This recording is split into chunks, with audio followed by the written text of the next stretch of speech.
안녕하세요, 장희택입니다. 2022년 파리모터쇼에 어떤 차가 나왔냐, 볼만한 차 뭐 있었냐, 이런 얘기를 들려드릴 텐데, 이거 결론부터 말씀드리면요, 볼 거 없었습니다. 안 가길 잘했어요.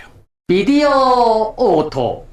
저도 많이 아쉬워요. 이 모터쇼가 이렇게 빨리 설 자리를 이룰 줄은 몰랐는데, 이 코로나 사태, 요걸 지나면서 모든 사람들이 이렇게 만나지 않고 뭔가 살아가는 것에 대해서 많이 익숙해졌잖아요. 비대면에 많이 익숙해진 거죠. 모터쇼 같은데 이렇게 나가지 않아도 멋진 차를 쫙 볼 수 있고, 뭐 자동차 산업 트렌드 같은 것도 쫙 충분히 알 수 있고, 장지택 같은 사람이 이렇게 유튜브에서 막 얘기해 주니까 다들 편해졌잖아. 이 자동차 회사들도 굳이 모터쇼 같은 대규모 쇼 요런 데 돈 내고 들어가지 않아도 고객들을 만나는 여러 가지 방법들을 이미 다 터득을 했습니다. 모터쇼 나가지 않아도 이 멋진 컨셉트카 다 보여줄 수 있고, 이렇게 온라인으로, 그리고 또 이제 댓글이나 이런 걸로 해가지고 피드백도 다 받을 수 있고, 또 미래 비전도 막 쫙쫙 제시를 하면서 브랜드 가치도 올리고, 모터쇼에서 다 했었던 건데 이거를 다 온라인이나 이런 데서 이런 거를 다 이렇게 모터쇼 나가지도 않고 다 할 수 있기 때문에, 더 잘할 수 있기 때문에 굳이 모터쇼 안 나가는 거예요. 물론 이런 거를 모든 회사들이 다 잘하지 못해요. 이런 거 아직 미숙한 회사들도 있어요. 고객들 만나는 방법을 아직도 잘 모르는 회사들,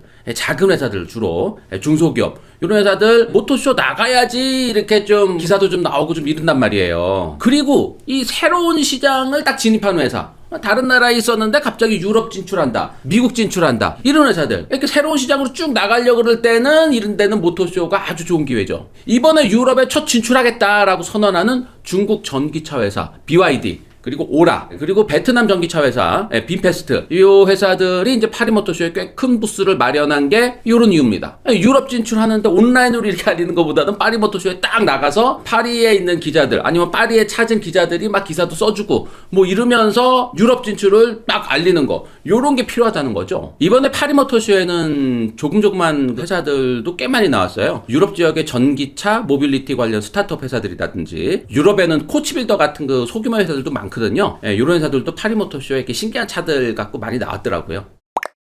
파리모터쇼에서 우리는 유럽에 진출해서 열심히 하겠다라는 거를 딱 선언한 중국 BYD, 대단한 포부를 갖고 왔는데 뭔가 이렇게 대단한 거를 들고 오지는 않았어요. 무대 위에 그들의 매장을 그냥 이렇게 다 풀어놓은 것 같은 느낌이랄까. 올해 여름에 출시해서 주목받고 있는 BYD 실, 요것도 전시했고, 뭐 한도 전시했고, 아토3 뭐 요런 것도 전시하고 막 이랬는데, 다 그냥 지금 팔고 있는 차들이에요. 그냥 매장을 요렇게 옮겨놓은 것 같은 그런 느낌으로 전시를 했어요. 그리고 그 옆에도 오라라는 회사인데, 오라 들어보셨잖아요. 제가 오라 하오마오 해가지고 포르쉐 디자이너 데려다가 막 해가지고 했다는 거, 그때 영상으로 이거 다 이렇게 말씀드렸었잖아요. 포르쉐스럽게 만든 중국차인데 이게 짝퉁차가 아니고 이 디자이너 데려다가 포르쉐스럽게 만드니까 이러지도 못하고 했는데, 이게 중국에서 되게 많이 팔린다, 중국에서 쫙 잘 팔리고, 이런 기세를 모아서 이제 유럽 진출도 하겠다, 이런 거를 선언한 거죠. 사실 이 오라의 이 모회사는 좀 큰 차들을 만드는 하발, 커다란 SUV 같은 거, 이런 거 만드는 회사들인데, 이 오라라는 차는 좀 작은 차였잖아요. 유럽에서 통하는 이 작은 차, 작은 전기차, 요걸 갖고 유럽 진출하겠다는 걸 선언한 겁니다. 물론 뭐 이 회사도 뭐 새로운 거 막 들고 나온 건 아니에요. 그냥 이렇게 매장에 있던 차들 요렇게 갖고 와서 전시를 했는데, 요거 자체가 유럽에서는 볼 수 없었던 차들이잖아요. 그래서 파리모터쇼를 찾은 관람객들이 요 BYD나 요 오라 하오마오 요런 차들 신기하게 많이 뭐 보고 있었다고 합니다. 베트남의 삼성이죠. 베트남에서 가장 큰 회사 빈페스트, 빈그룹의 이 자동차를 만드는 요 회사가 빈페스트라는 이름이에요. 빈페스트, 요 회사도 이제 이번에 유럽 진출하겠다, 요거를 빡 선언하면서 이제 파리모터쇼에 꽤 큰 부스를 마련을 했는데, 사실 빈페스트는 파리모터쇼에 나온 게 이번이 처음은 아닙니다. 2018년도에 이 본격적으로 빈페스트가 차를 만들기도 전에 이 파리모터쇼에 뭐 SUV랑 세단, 요 프로토타입 같은 차들을 이렇게 전시를 하기도 했었어요. 그리고 요 빈페스트는 제가 3년 전에 2019년도 가을에 베트남 호치민 모터쇼 가가지고 우리나라 최초로 빈페스트 세단 막 시승도 하고 막 이랬었잖아요. 빈페스트는 제가 다 안 되니까, 얘네들은 내가 하여튼 빈페스트가 요번 파리모터쇼에서는 요런 내연기관차는 안 갖고 오고, 또 내연기관차는 뭐 조만간 단종시킬 것 같고요. 이 전기차 회사로 완전히 거듭나겠다고 여러 차들에 선언을 했어요. 그러면서 이번 파리모터쇼에 유럽 진출하겠다 하면서 VF9, 뭐 VF8, 뭐 요런 차들을 전시를 했는데, 이것도 뭐 처음 보는 차들은 아니죠. 여기저기 모터쇼에서 많이 나왔고, 또 작년 LA 모터쇼에서도 뭐 대규모 전시를 하고 뭐 이랬었잖아요. 그리고 빈페스트는 2024년부터 미국에서 대규모 생산단지 만들어가지고 생산하겠다, 뭐 이런 거 다 선언한 상태이기 때문에 이 빈페스트 요 회사도 조금 주목을 하고 있어야 되긴 합니다. 근데 이 중국 회사, 요 베트남 회사, 요런 회사들은 사실 파리모터쇼의 주인들은 아니죠. 약간 이렇게 좀 스쳐 지나가는 손님 같은 그런 존재랄까? 파리모터쇼의 이 터줏대감 같은 주인들은 프랑스 회사죠. 프랑스 르노와 푸조, 시트로엥 뭐 이런 회사들인데 요 프랑스 회사들의 홍구장이에요. 근데 이 프랑스 회사들도 뭔가 이렇게 대단한 걸 갖고 나오지는 않았어. 푸조부터 보면은 푸조의 간판 세단 푸조 408 신형 모델 요거를 올해 여름에 공개를 했는데 이 대중들에게는 처음으로 파리모터쇼에서 공개를 했다고 합니다. 신형 408.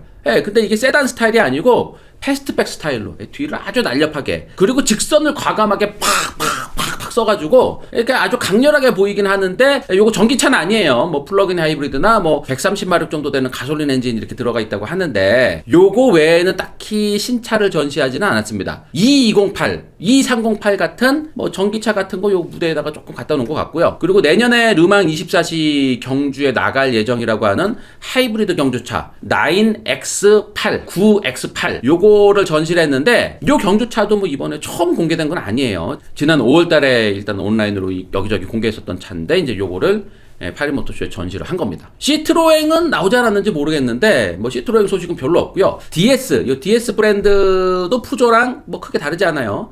신형 DS3가 세계 최초 공개라고는 하는데 요게 딱 봐도 이거 익숙하잖아요. 이거 살짝 변경된 부분 변경 모델이에요. 그 외에도 뭐 DS4가 오히려 조금 좀 신차 느낌이 나는데 요것도 완전 신차는 아니고요. 그리고 DS7, DS9 같은 차들을 전시를 했는데 뭐 다들 처음 보는 차들은 아니에요. 근데 요 DS 무대 중심에 DS E-Tense 퍼포먼스라는 요 스포츠카 컨셉트카가 딱 이렇게 전시가 되어 있는데 이게 올해 2월에 공개됐었던 차인데 DS가 그 포뮬러 E 여기서 우승했었잖아요. 그 기술을 이렇게 응용을 해서 고성능 전기 스포츠카를 만들었다. 요게 최고 815마력을 낸다라고 했었던 요런 차입니다. 이렇게 똥파리 같은 색깔로 이렇게 해가지고 만들었는데 또 요거 최초 공개하는 컨셉트카 아니고요. 올해 2월에 공개했었던 거를 이제 무대에 올린 거예요. 하여튼 다들 여기저기서 이렇게 먼저 공개했었던 차들로 그냥 무대를 채웠어.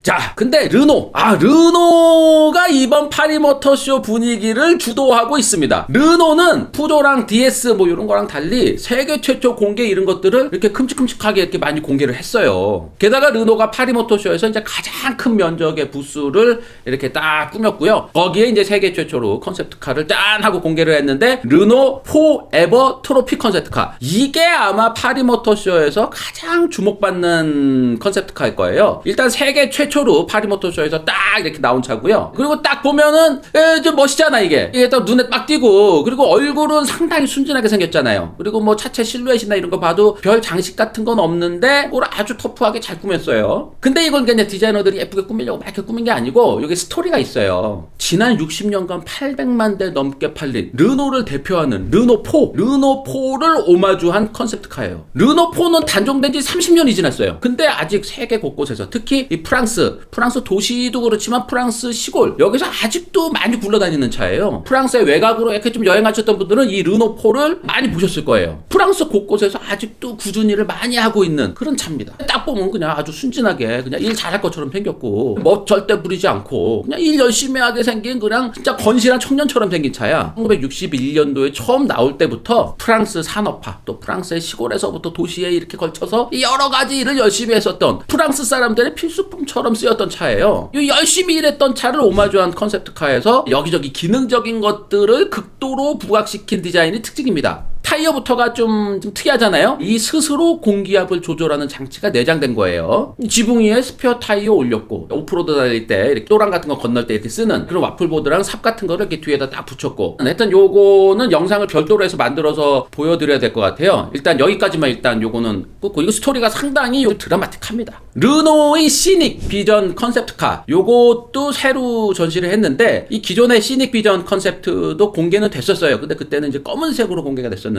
이번 모터쇼에는 흰색으로 요거를 이렇게 꾸며서 공개를 또 했어요. 요 차가 수소 연료전지 하이브리드 차입니다. 수소가 2.5kg 들어갈 수 있는 저장 탱크가 들어가 있다라고 하고요. 그러니까 이제 현대 넥소에는 수소통이 3개가 들어가서 6kg 정도가 들어가거든요. 그러니까 넥소의 수소통 3개 중에 1개 정도가 요 차에 들어가 있다고 보시면 될 것 같아요. 요 수소로 16kW급 수소 연료전지 스택을 이렇게 돌린다고 하는데 넥소에는 95kW급 이 연료전지 스택이 들어가 있거든요. 그러니까 넥소보다는 이 수소 연료전지 시스템 상당히 좀 간소화된 건데 요게 전부가 아니죠. 요거 외에 40kW 배터리가 또 들어가 있습니다. 그러니까 수소 연료전지랑 배터리 요거 두 개를 이렇게 굴리는 하이브리드 자동차예요. 르노의 모빌라이즈 사업부, 그러니까 르노의 자동차 공유나 뭐 이동 솔루션 요런 것들을 특화된 요 브랜드인데, 요 모빌라이즈 사업부에서 듀오라는 차를 선보이기도 했어요. 요거는 우리나라에서도 많이 굴러다니고 우리나라에서 특히 만들고 있는 르노 트위지 요거의 후속작입니다. 이 르노 트위지 이거 상당히 좀 예쁘고 괜찮고 뭐 좀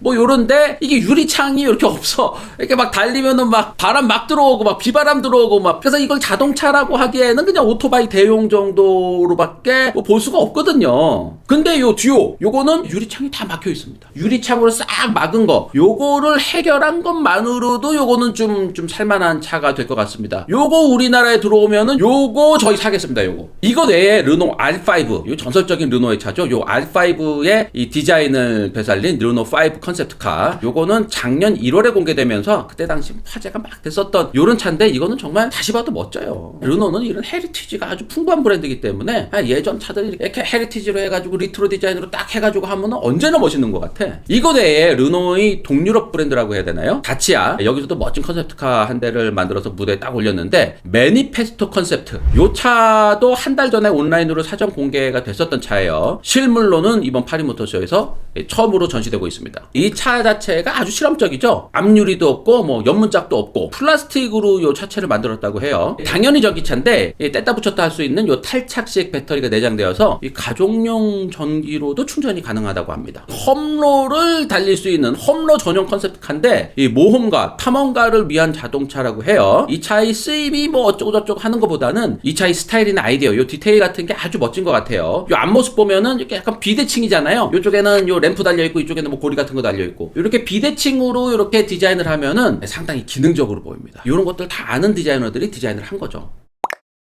자, 하여튼 이런 것들만 봐도 이번 파리 모터쇼는 그냥 르노의 동무대 같은 분위기가 확 오죠. 푸조와 DS가 좀 힘이 조금 좀 빠진 듯한 느낌이고, 중국 회사, 베트남 회사들이 유럽 진출을 선언하면서 꽤 큰 면적의 부스를 이렇게 전시를 했다. 여기에 미국 브랜드도 한 곳 나왔어요. 미국 브랜드 지프도 전기차 한 대를 파리 모터쇼에서 공개를 하면서 우리도 전동화로 가겠다, 전기차 만들겠다, 이런 거를 선언을 했는데, 어벤져 전기차예요. 근데 이 어벤져 전기차는 지난달에 열린 디트로이트 모터쇼 요 직전에 뭐 지프도 전기차 많이 만들 거야 라는 영상을 통해서 요 영상으로 공개됐었던 차인데, 그때 디트로이트 모터쇼에서는 지프가 전기차를 한 대도 전시를 안 했었어요. 근데 이번에 파리 모터쇼에서 지프의 첫 번째 순수 전기차를 이렇게 전시하게 되는 셈인데, 요 어벤져 전기차 이게 스펙이 좀 초라해요. 최고 156마력 그리고 최대 토크가 26.5, 여기에 54kWh 배터리가 들어가 있다는데, 이건 뭐 스펙이 아주 소박하죠. 여기에 이제 최고 100kW가 고속 충전이 가능하다. 이거 뭐 예전에 코나 EV에도 못 미치는 수준의 스펙이에요.